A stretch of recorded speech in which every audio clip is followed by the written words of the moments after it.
Have you ever had someone threaten to take away the one thing you built with your own hands? Not a possession. A piece of your soul.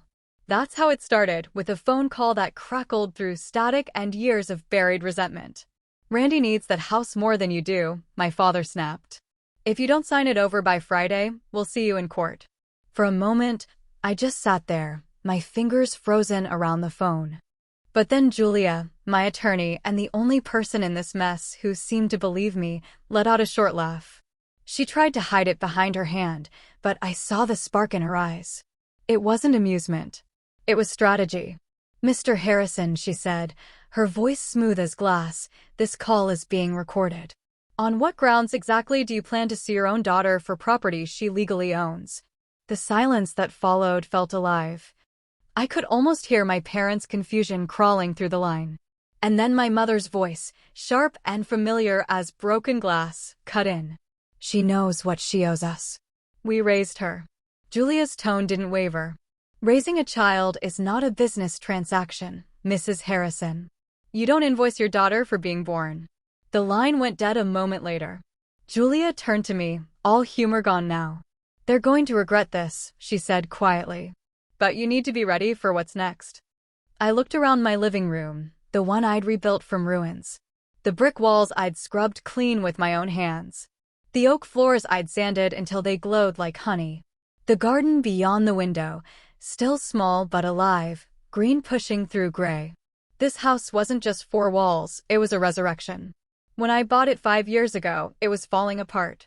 A sagging roof, cracked windows, pipes older than my parents' marriage. Everyone called it a waste of money. Especially my family. I can still hear my father's voice from back then. "Why don't you just buy an apartment like a normal person?" And my mother's sighs at every family dinner. "You're throwing your life away on that dump while your brother's trying to build a real future." Always Randy. The golden son. The one who wrecked cars, dropped out of colleges, and somehow still ended up the family treasure. But everything changed the day his fiancé's realtor friend mentioned my neighborhood had tripled in value. Overnight, my house, the one they mocked for years, suddenly became family property. And I became selfish for not sharing. Julia tapped her pen on the table, snapping me out of my thoughts.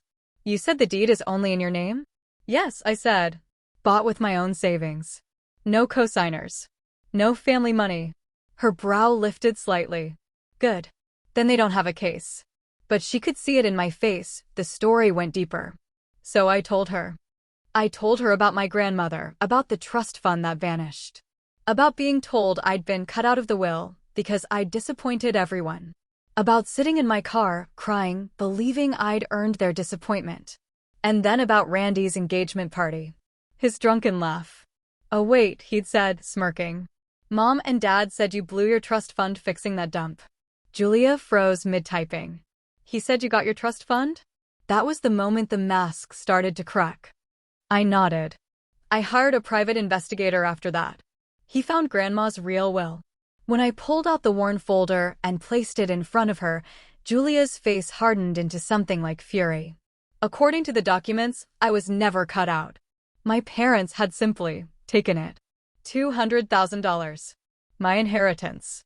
Gone." Her voice was low when she spoke again. "This isn't just betrayal, Beverly. This is criminal fraud." I'd thought I was numb to their cruelty, but hearing it spoken aloud like that made my chest ache. Fraud. They'd stolen from me, and then had the audacity to threaten to sue me. Julia leaned forward, eyes gleaming with cold resolve. "Then let's make them wish they'd never picked up that phone." And in that moment, something inside me shifted. The years of guilt, of silence, of trying to be the good daughter, they cracked open like old plaster, and underneath it all, something stronger was waiting. It wasn't just anger. It was clarity. Because this wasn't about a house anymore. It was about taking back everything they'd stolen piece by piece. 2 weeks later, the papers arrived at my office. In front of my colleagues, my hand trembled as I signed for them. Their eyes flicked between me and the envelope, curiosity tinged with judgment. I barely glanced at the claims inside before sliding the documents into my bag. The lawsuit was a masterpiece of lies. My parents had painted me as a selfish daughter hoarding family property while promising it to Randy. Every word felt like a punch. The hours I'd spent scrubbing, sanding, wiring, and planting, they didn't matter. All they saw was their version of reality. Julia didn't hesitate. Within days, we filed a countersuit. It laid out everything: the stolen inheritance, the tax fraud, the attempt to seize my house. I watched her type, methodical and deliberate, each keystroke a small act of justice. She was a weapon in human form, sharp and relentless. I'd always imagined that confronting my parents would be awkward. Embarrassing, maybe. But nothing could have prepared me for the feeling when I saw the family group chat explode. Aunt Martha, Beverly, how could you sue your own parents? Uncle Joe, this is disgusting. Cousin Lucas, we always knew you were selfish. Every message felt like a blade sliding under my skin.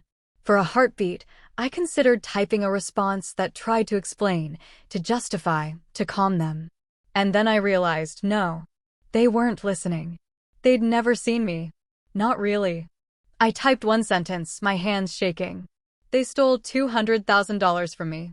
The evidence is filed with the court. Record. Look it up. Then I left the chat. The real showdown came 2 weeks later, our so-called family dinner. My parents had summoned everyone to their house, probably expecting an intervention. The irony made my lips twitch. Their house was partially paid for with my money, the inheritance they'd tried to hide. I walked in with Juan, my investigator, who had become both a confidant and a silent strength beside me. The room was dense with whispers and uncomfortable glances. My mother, Gloria, sat with red-rimmed eyes, pretending vulnerability. My father, face flushed with what he thought was indignation, tried to appear calm. The hostility in this room is palpable, I thought as I stepped forward. My voice rang out, cutting through the murmurs. I came here to give you one chance. Drop the lawsuit. Return my inheritance with interest. Amend your fraudulent tax returns. 48 hours. Do it or face the consequences. My father's face went red, then purple. He sputtered something about fairness. I laughed, sharp and brittle. Fair? Let me remind you what fair looks like. You stole from me. You committed tax fraud. And now you want my house? No, not happening.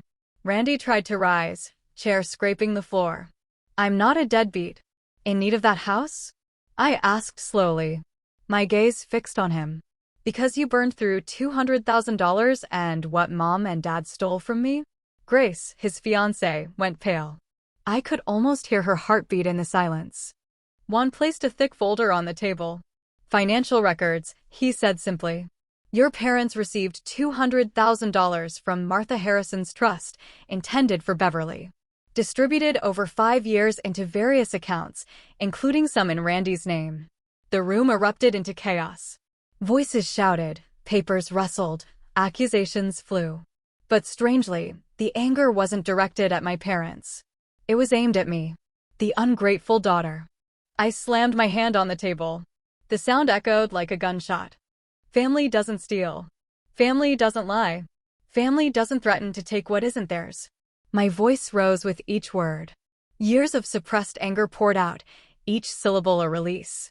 Where were you when they stole my inheritance? Where were you when they told me I was worthless? Silence. Except for Grace, quietly crying in the corner. I looked at my parents.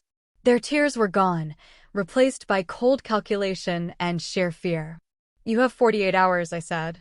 Drop the lawsuit. Return the money or face the consequences. We don't have it, my mother whispered. The money. Julia's voice was ice.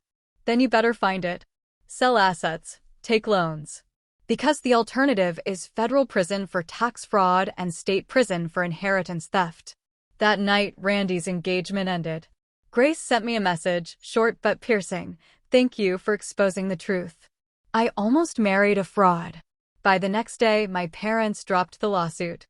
They hired another lawyer, trying to negotiate, but Julia was relentless. We secured a payment plan for the inheritance plus interest, required amended tax returns, and a legal promise that they would never contact me again. The IRS penalties alone nearly bankrupted them. Their house, partially built with my money, was sold. Randy moved back in with them, his reputation in tatters. And yet, even with victory, I felt the quiet thrill of something sweeter yet to come. Because this wasn't just about money or property. It was about the truth finally breaking through decades of lies. 6 months later, I was sitting in the garden I had coaxed from weeds and stubborn soil, the sunlight hitting the freshly bloomed roses I'd planted just last spring. My hands were dirt-stained, my knees scraped from kneeling too long, but I felt alive. Whole. Then the mail arrived, a small envelope with sharp corners that made my chest tighten. I didn't know what it was yet, but something told me it mattered. It was from Caleb Morrison, my grandmother's estate lawyer. He had tracked me down after seeing the lawsuit in public records. Inside were the documents and journals my parents had never known existed. My grandmother, Martha, had left more than just money. She had left words. Words she had written for me, anticipating the greed and betrayal of the people who were supposed to be my protectors. I opened the small leather journal, its cover worn from years of handling. A note inside was dated a month before she died. I fear that my son and his wife will try to keep Beverly from her inheritance. They have always resented her independence, her strength. If you are reading this, dear one, know that I saw who you really were. The house you build with your hands will be worth more than any money I could leave you. But take what's yours. Live free from their shadow. I could feel her eyes on me as I read the lines. Somehow, even from beyond the grave, she understood me better than anyone had. There was also a small account she had left me, untouched, that had grown to nearly $50,000 over the years. Enough to pay off the final loans from the house renovation and to finally build the greenhouse I had dreamed of for years. I sat there, my fingers tracing the edge of the papers, overwhelmed by a strange mixture of grief and relief. She had believed in me when no one else would. When my parents had tried to destroy me, she had quietly left a lifeline. The greenhouse was the first project I undertook with the newfound security. I painted the frame white, installed glass panels that caught the sunlight, and planted seeds I had been hoarding for years. Watching them sprout, I felt a profound sense of triumph. Not the kind that comes from revenge, but the kind that comes from survival and self-belief. My house was no longer just a home. It was a testament to perseverance. To the fact that even when the people who were supposed to love you most betray you, life can still be beautiful. Every brick, every board, every flower was proof that I could build something enduring from the ruins they had left behind. And the people I thought I'd lost, the cousins, aunts, and friends my family had pushed away, started reaching out again. This time, I didn't have to chase them. They found me, drawn by the honesty of my life rather than obligation or family hierarchy. Slowly, I rebuilt my sense of family on my own terms. Randy, predictably, still tried to contact me occasionally. Requests for bailouts, passive-aggressive apologies, attempts to explain himself. But I didn't respond. I didn't have to. Seeing him face the consequences of his choices, the lost engagement, the tarnished reputation, the financial collapse, was its own quiet satisfaction. And my parents? Their golden years turned gray with their own greed. They thought they could sue me into submission, but instead, the law had become my sword. The same law they had once believed could control me now cut through every lie they had told. Sometimes I think back to that phone call, the one that started it all. Their threats meant to intimidate me, to make me doubt myself, became the spark that ignited my liberation. Julia had been right to laugh. It was laughable that they believed they could bully justice into submission. Even now, years later, when I walk through my garden, brush my hands over the greenhouse frame, or feel the sun on my face in my living room, I remember the lessons I learned the hard way. The family you're born into is not always the family you're meant to keep. Their rejection can be the push you need to build something extraordinary. And sometimes, the most satisfying victory is not revenge, but living honestly, openly, without fear, with nothing left to hide. My name is Beverly Harrison. I own my house. Every brick, every board, every flower. I built it with hands they once called worthless, with money they tried to steal, with dreams they mocked. And I survived. And now, for the first time, I am free. The first morning after the last of the lawsuits closed, I brewed coffee and stepped out onto the back deck. The air smelled like wet soil and new beginnings. The greenhouse glimmered in the sunlight, its tiny leaves catching dew like scattered jewels. I felt a sense of peace that had nothing to do with victory over my parents and everything to do with reclaiming myself. It had been 6 months since that family dinner, the one where I laid out the ultimatum that shattered their control. The inheritance had been returned in installments, their tax fraud exposed, and my house, my life's work, secured beyond any doubt. Randy had moved back with them, broken by his own choices, his once bright aura tarnished by arrogance and negligence. Grace had moved on, her trust in the family dissolved by truth. And my parents? They lived in a small apartment now, stripped of the wealth they had hoarded, their golden years dimmed by their own greed. I had never imagined justice would feel like this. Not the thrill of revenge, not the satisfaction of being proven right, though both were sweet, but the quiet, undisturbed feeling of safety, of standing unafraid in a world that had tried to take everything from me. The journals from my grandmother, Martha, had been the final gift. Her words reminded me that independence, strength, and integrity were worth more than money or approval. She had known I would face trials, and she had left a beacon, a small but enduring reminder that someone had always believed in me. I used the extra funds to pay off the last of my renovation loans, finishing touches I had postponed, and to expand my garden, a sanctuary I now shared with friends and neighbors, the people who had chosen truth over blind family loyalty. I began to reconnect with relatives who had been pushed away, people who had quietly noticed the injustices I endured but had been afraid to speak.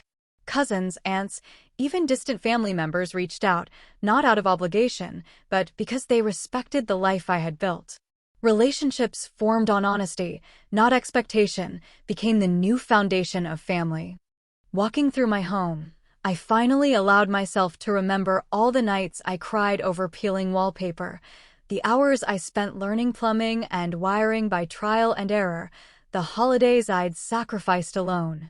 Every scrape, every burned dinner, every lonely moment contributed to this, a house that wasn't just a home, but a symbol of resilience. A proof that the person they had tried to diminish was unstoppable. Sometimes, when I sit in the greenhouse, I think about Randy. About how he still texts occasionally, asking for help, trying to thread himself back into a life I've carefully rebuilt. I don't answer. The man who laughed at my dreams now watches from the sidelines as I flourish. That alone feels like triumph. And my parents? I don't savor their downfall as others might. Instead, I feel a quiet justice. They thought the law could be a weapon to control me, but the truth is far more powerful than fear. They thought that threats could make me crumble.